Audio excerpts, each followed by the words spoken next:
everybody. Doing a drink review and whispering ramble. Probably a long one. We'll see how it goes.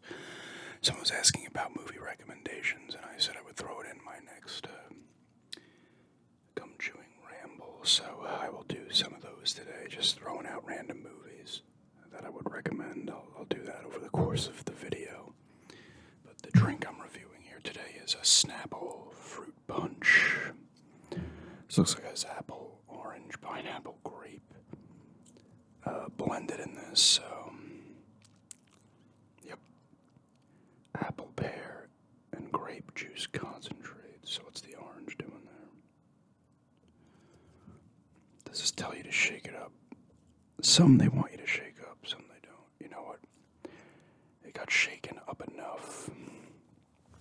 I was walking home with it in my pocket.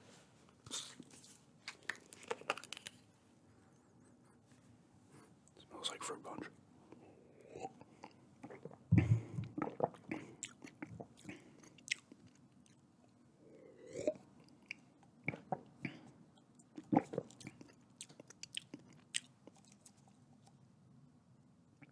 There's no pineapple as well. I don't know why they have those on there.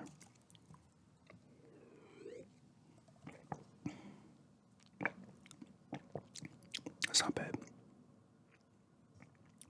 I'm getting more grape and apple. I'm not getting any pear, really.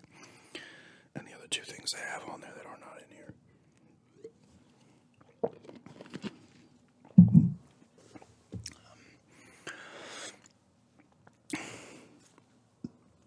It's not bad, though. These are just, light, kind of refreshing beverages. A lot of these Snapples. Just like the Mango Madness one I had. Snapple, apple, regular Snapple. The peach tea they have. Their grape one is decent. I think I did a review on that, but I cannot remember. I know it wasn't like as good as a Grape Aid by Arizona. This is pretty solid, though.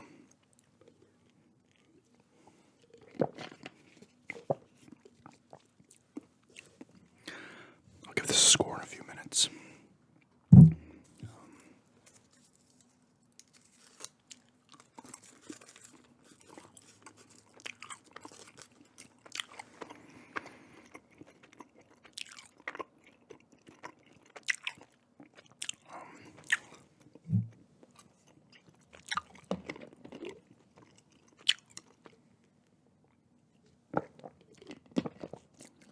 March Madness is still going on, obviously.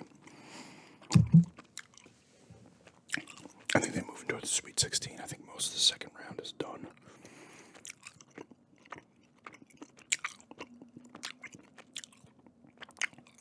My brackets aren't great.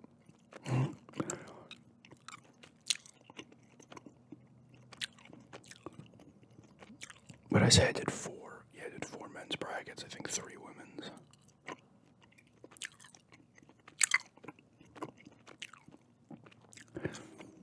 I feel like the women's one typically is you don't get a lot of early upsets in women's college basketball. The men's, it always happens.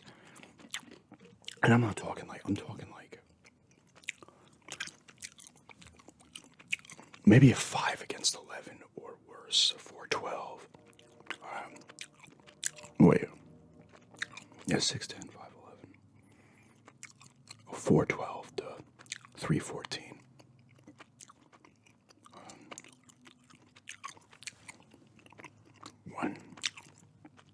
1-16, 2-15. I don't look at 10-7s and 11 against 6s as massive upsets. Especially not 10s and 7s. And obviously the 8 and 9, no.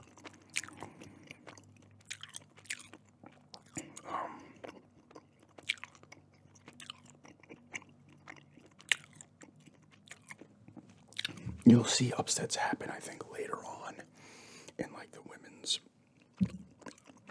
March Madness. It'll happen later on. I think a lot of the really elite teams typically will get at least to the Sweet 16.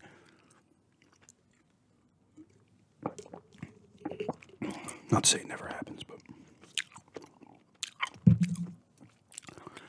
I'm gonna go a 7 on this one. It's decent. I said it's light, refreshing, standard kind of thing. It's not as I don't know what the word would be. Let me see how much they have in here. Yeah, I mean it's 24 sugars, but I feel like other fruit punches have like a lot more sugars in them.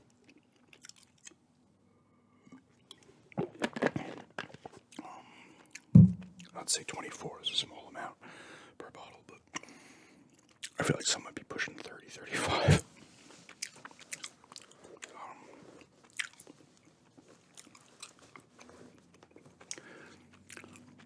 Let me think of some movie recommendations here. We watched a movie last night, actually. I think it was, I Think We're Alone Now, I believe it was called.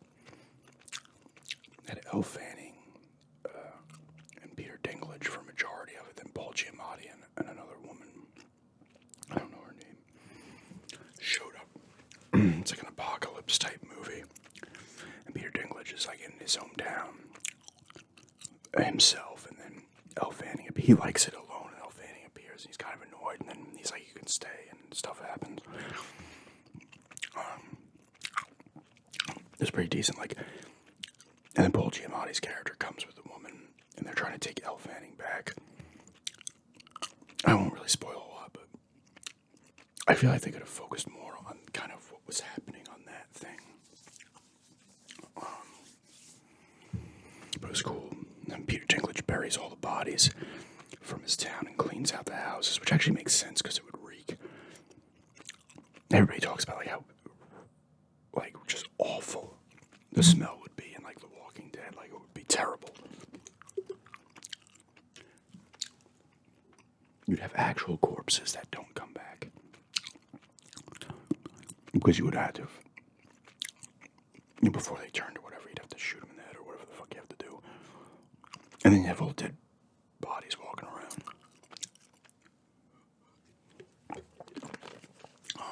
But I think We're Alone. I would check that out. It's very slow going. It is not an action-oriented movie at all. I thought it was pretty solid, though.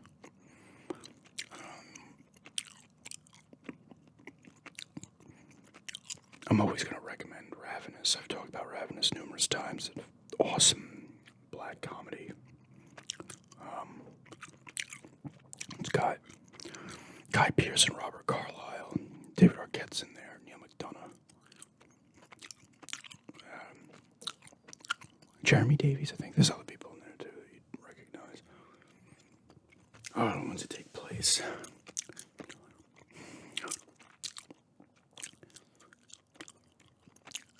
I think it's right after.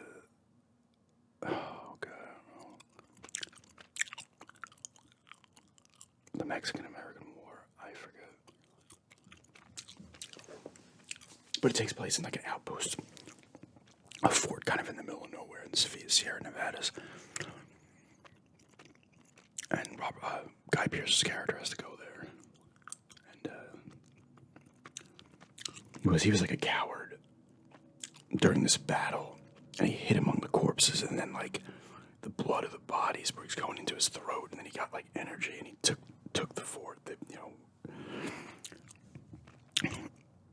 Took the fort, and then he was like he says, what'd you get the medal for? He's like, cowardice, pretty much, So he gets moved out there. But now he's got a bit of a taste for the blood, because it's the Wendigo kind of myth. If you eat, you absorb the strength of the people you eat. Then they come across Robert Carlyle at the fort. He like wanders out, and he's all like, "Oh my God, I'm sick. I can lead you to where the other survivors are." But he's really the bad guy, Like it's a really, I'm not gonna say everything, but it's a really good movie actually, and the soundtrack's awesome. I still actually have the disc somewhere.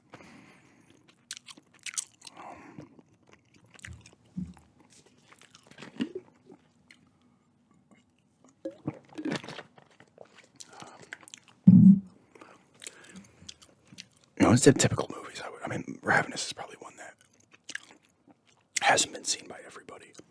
I was going to say The Blair Witch, but I feel like everybody's wanted to see that movie has seen it by now.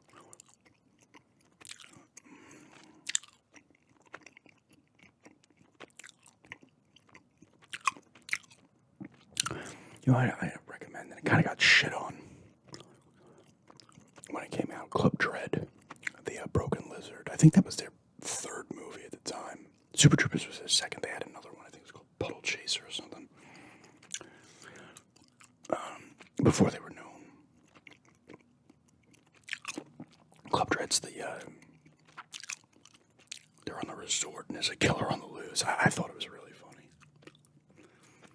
There's a funny part in the beginning where, like, people are, everybody's coming onto the island off the boat and stuff. And they're doing that, kind of like, the guy's like, oh, you got any weed? He's like, nah, man, I don't. And it's like, it has this music where it's like, and the guy's looking all pissed. Like, they're like alluding to, like, who could be the killer for, like, the stupidest reasons in the beginning.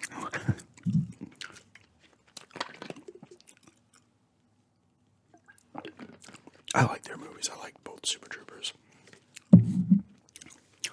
I like Club Dread. I liked Slam and Salmon was funny. Oh, what was the other one? Beer Fest. That one was good too. I'd recommend really any of their movies. I don't know if they have any others. Puddle Chaser, I think it's called that. I watched some of it, but I can't remember it. There was two Super Troopers. Club Dread, Beer Fest, Slam and Salmon. Was there another one? There may have been another one. I don't know.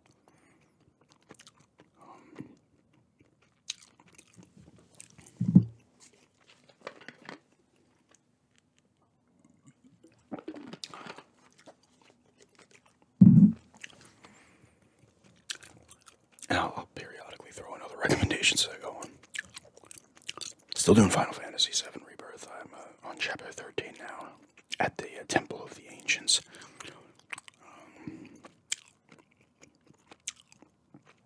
Still enjoying it, but I'm at a point where they're like, you can't leave.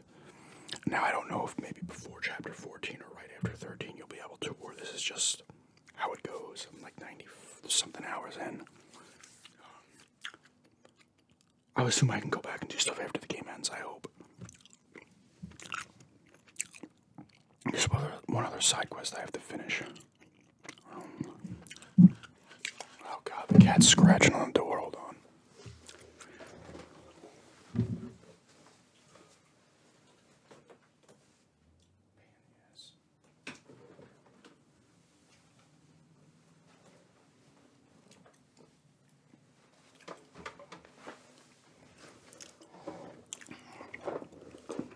I had to let the pain in the ass in.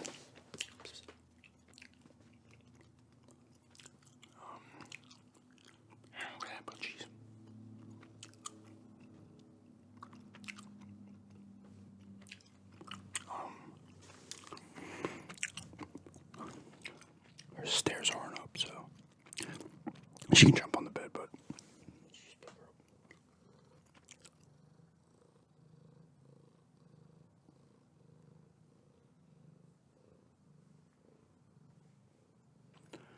I don't know if birds are picking up the gains. Probably not. I'm probably not. Still playing that.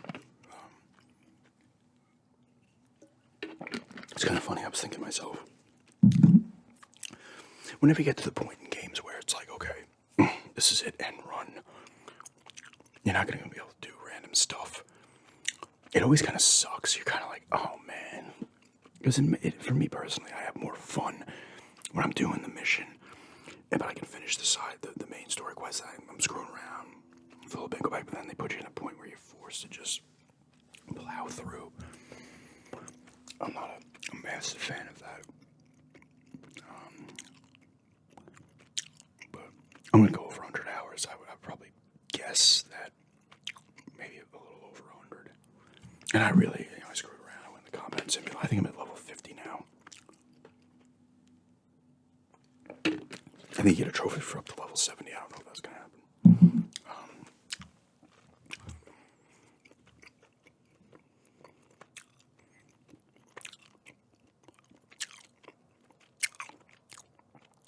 I did level up. I leveled up once, almost fully. No, not fully. That wouldn't make sense.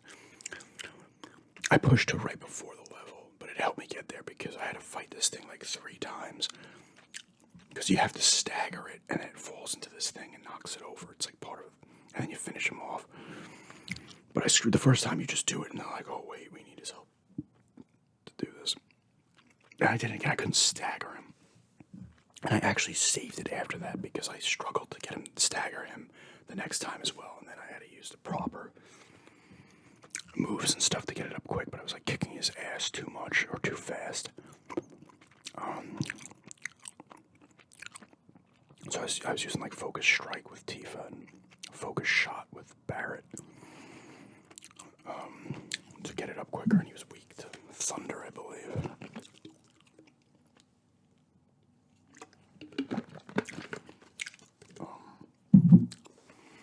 Still enjoying it though. And I fought the Turks again. The thing with that is, it was this time it was Reno and Rude, and they're always like, "We're gonna kick your ass," and they act like, even though you've already beaten them in the first game a bunch of times, and now in this one, even up to this point, every time you defeat them. But of course, the end cutscene's like an even fight. At this point, they should be like, "Listen, no, we're gonna kick your ass again. This is how it goes."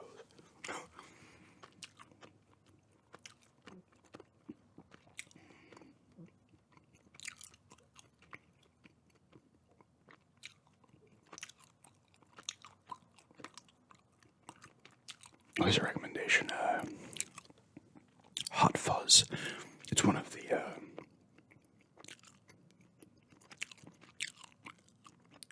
Simon Pegg, Nick Frost movies. I think it's one of the three, along with, what's it called, The World's End and Shaun of the Dead, the trilogy, whatever they called, the Cornetto or whatever. I'm pretty sure those three are directed by Edgar Wright. Who did Scott Pilgrim vs. the World? Was it One Night or The Last Night in Soho? Or One Night? I watched some of that on the plane. It was actually pretty decent, but then I haven't watched it again, the rest of it. Do you think he directed the first Ant-Man as well? I'm sure other things. But that's a good movie. It's like a spoof on, like, Simon Pegg gets like demoted to this small town, and Nick Frost is one of the cops. I think it's his dad, but they're very slow moving and slow paced, and he's like balls to the wall kind of cop, really. He's like a Riggs in Lethal Weapon type, right? So it plays on that, and then there's a killer on the loose. It has this one kill that was sick. I'm going to spoil it here, but if you don't want to hear how this person bites it, if you watch this movie. But the guy is standing by, I guess, behind a church or something, and the person pushes this, I don't know if he damages it first, and he pushes this kind of spiked part of this pillar or whatever down, and it lands right on a person's head, and the body's like, it falls over. It literally replaces their head. And the reasoning for, like, the person killing people is pretty funny. Timothy Dalton's in it as well. But it's a good, like, horror-ish. It's not even horror, it's like thriller, I guess comedy. I guess it's considered a horror, I guess. But and there's a part where he's like, Nick Frost is Simon Pegg, he's like, did you ever just, like, shoot your gun in the air and scream all pissed, like Point Break? I think this is like Point Break. He's like, no. I think he does do it later, or Nick Frost does. It's a good movie, though. I would check that out. I think it's The World's End was the last one. I like that one, too. That was with the aliens or whatever. Obviously, the first one's the zombies.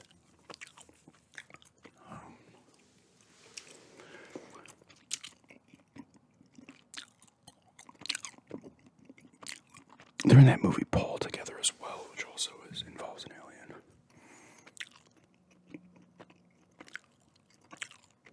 I'd always recommend the first Mission Impossible as well.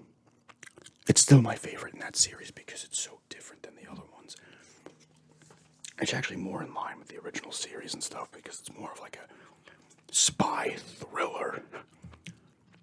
Very noirish, the first one, compared to the other ones the second one immediately. I think that was directed directed by John Woo, so that immediately ramped up the action. And 3 has the action too, but that kind of pulls it back. And then after 3, like Ghost Protocol. What was after Ghost Protocol? Was that Rogue Nation? They still do the cool stuff, but it was just definitely more action.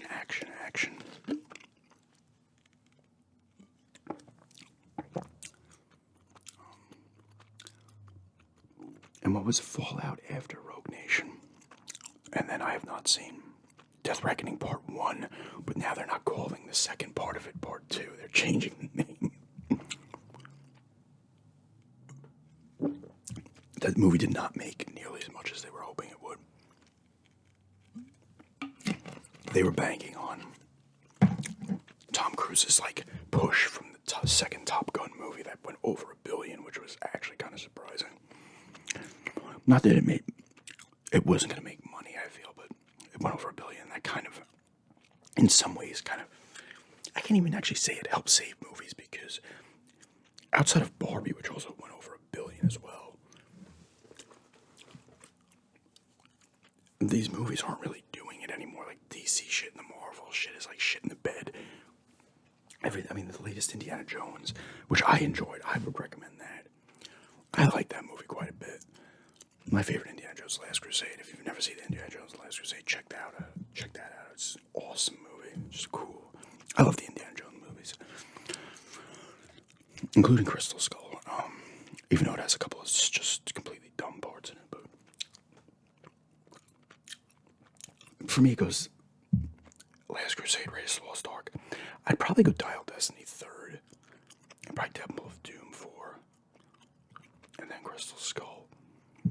Temple of Doom is cool, but that's like the horror Indiana Jones. It's actually a completely different feel than all the other ones, actually.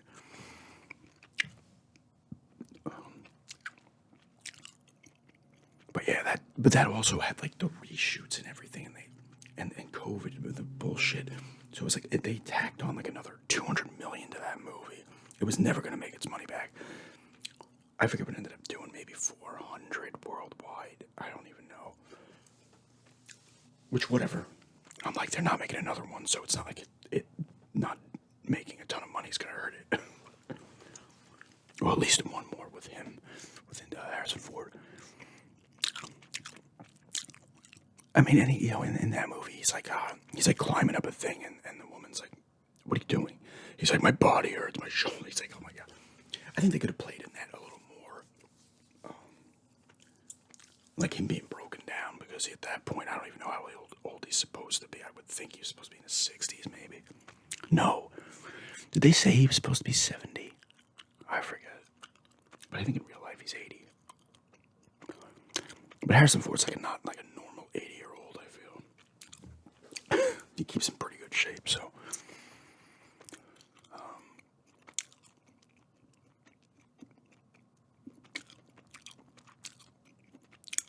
But yeah, like almost everything. Well, Dune did really well, right? Dune 2. I have not seen either one of those ones. I saw the one from the 80s years ago, but cannot remember it.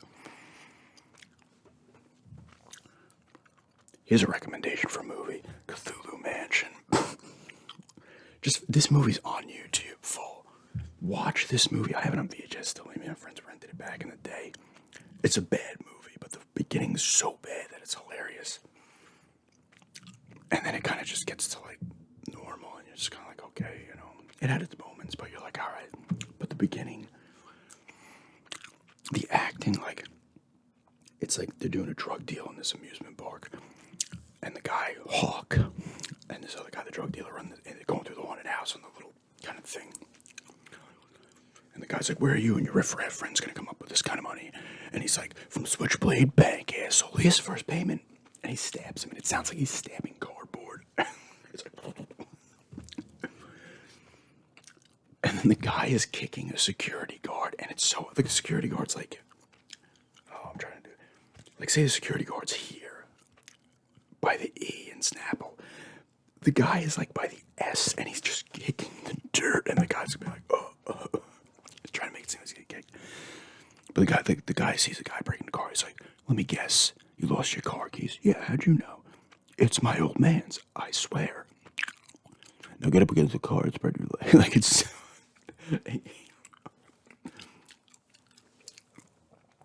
Got the car running hog like it's in.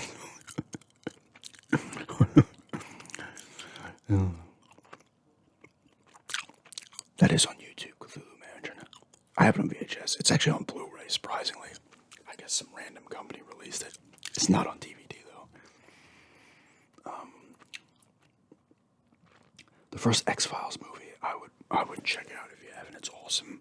I think it takes place between like seasons 4 and 5 or 5 and 6 of the show. The second X-Files movie was really not that great. And then they made was it the 9th? Oh, they did 9 and 10 seasons, right, of X-Files again. I watched some of the one when it came back. If anybody's watching, I don't know, or if they just completely retconned or whatever. Because in X-Files universe, the 2012 thing, like was it the Mayan calendar, the prediction of apocalypse or whatever. In X-Files, it was supposed to be when the alien, the black oil, or whatever, the aliens were going to invade or whatever.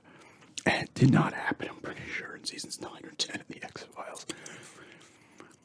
That stuff, they like the people like in the show, this guy's like cut off their arms and everything, like every hole they're sealing up so this thing can't infect them. And they do it in the movie. The first movie, Resist or Serve. I think it was called X-Files Resist or Serve. And same the name of the game. And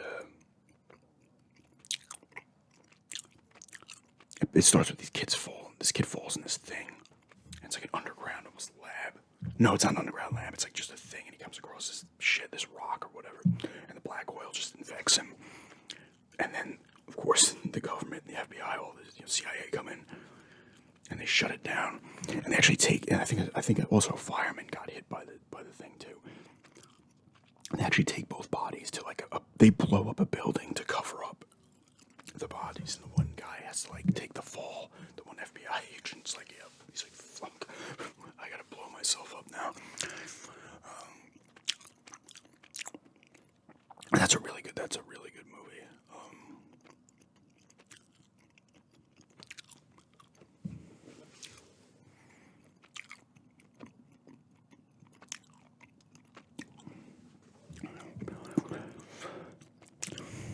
I still got gameplays. I am really. I don't know why I'm struggling so much to get gameplay up. I just have not been in the mood, admittedly. It'll be done, but I'm just not in the mood. Let's do them.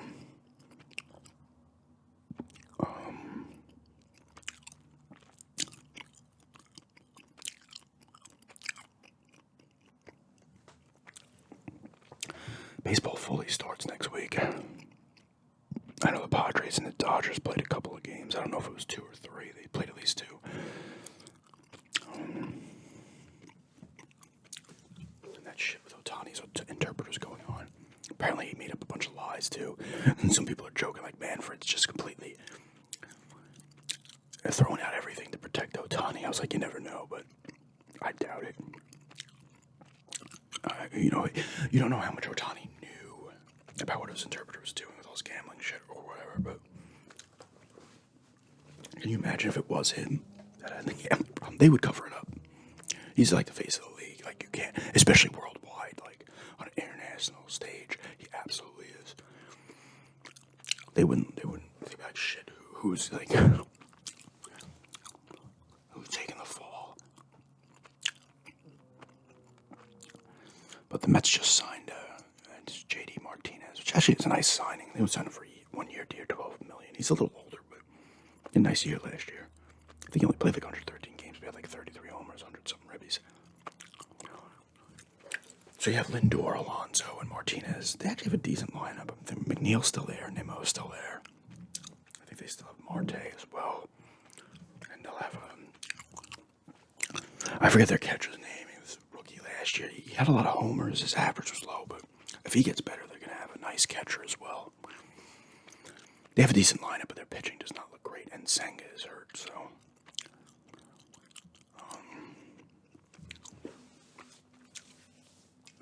I think Portland in basketball, I'm jumping to basketball here. they played the Nuggets, and the Nuggets started like their second string. But Portland, I don't know if this is right, but I think they started all rookies. I was like, what? They're not even hiding the fact that they're tanking. Like, I was looking at their stats the other day, and I know the guys don't play shit-worthy games anymore, right? That's why they put that rule in, like, you gotta play these 65 games if you want to get any goddamn awards. Which makes sense. Because guys just are like, oh, I gotta rest, the load management shit. You should be playing at least 70 games, right? Like, I would. Some people still play the full 82. But they have nobody who's gonna hit 82 games, and a couple of guys, they'll have a couple of guys in the 70s, like Brogdon hasn't played a bunch, Grant hasn't played a bunch, Ayton hasn't played a bunch, Scoot Henderson has missed time, Shaden Sharp's been out a while, Simmons missed time. The one guy, Murray, I think his name is, he actually legitimately got hurt and was gone for the year. And I think they're in the 5th pick right now, and they have Golden State's first round pick too, so I'm kind of hoping, I don't think Golden State's going to miss the play-in portion of the playoffs, but I'm hoping they kind of get eliminated quick and don't make the actual playoffs. So Portland could have a nice, like, maybe 15 pick as well.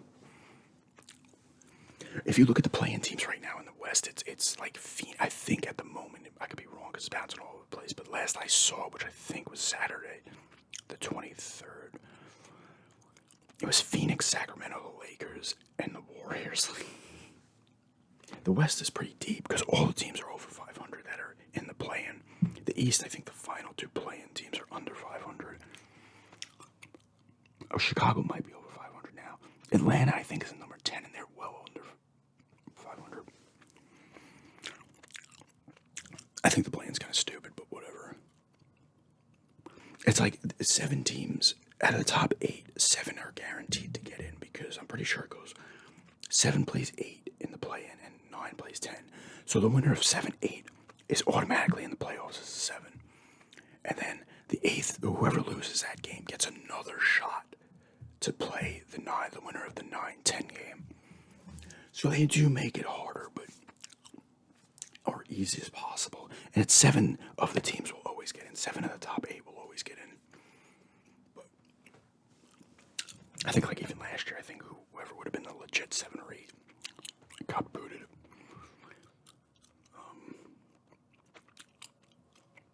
But I don't know who's number 1 in the West right now. The East, Boston's number 1 in the league. They're having a great year. I think they only have like 14 losses. They're having a phenomenal season. I mean, the Knicks are doing pretty good. They had won a bunch and then they lost a bunch and they won again. Orlando's doing decent. Obviously, the Bucks, I think, are in the 2nd seed. Cleveland might be 3rd. In the West, you have Denver, Minnesota, and Oklahoma City all battling, kind of for the top seed. I couldn't tell you who's going to make the finals in basketball. It is pretty kind of up in the air. You think the Celtics would make it to the East, but you never know.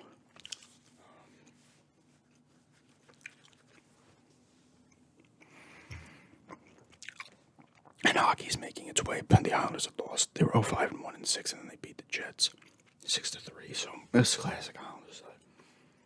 I kind of just don't want them to make the playoffs because they're going to end up playing like the Hurricanes or something.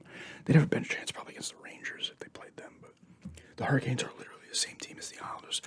Like the same structure and play style. They just have better players in the bottom 6 and better defense. The Islanders should be striving to become what the Hurricanes are. But because the Islanders' bottom 6 is kind of weak. But you have Horvat, Nelson, and Barzal, solid. Dobson on defense. I don't know why their defense is so bad. I know Sorokin's not doing as well. He's not doing complete garbage, but I'm hoping that's just kind of a flukish year. But they give up a ton of shots per 60 minutes too, so what are you gonna do? It's like part of it's like, oh, I hope they get in. And they might be a point or 2 out at the moment. I don't know. I haven't been completely keeping track of something's going on downstairs. I'm gonna have to probably turn this off now. It's like, they're just, in hockey, you never know. All right, guys, I gotta turn this off, but thanks for checking out. Have a good day.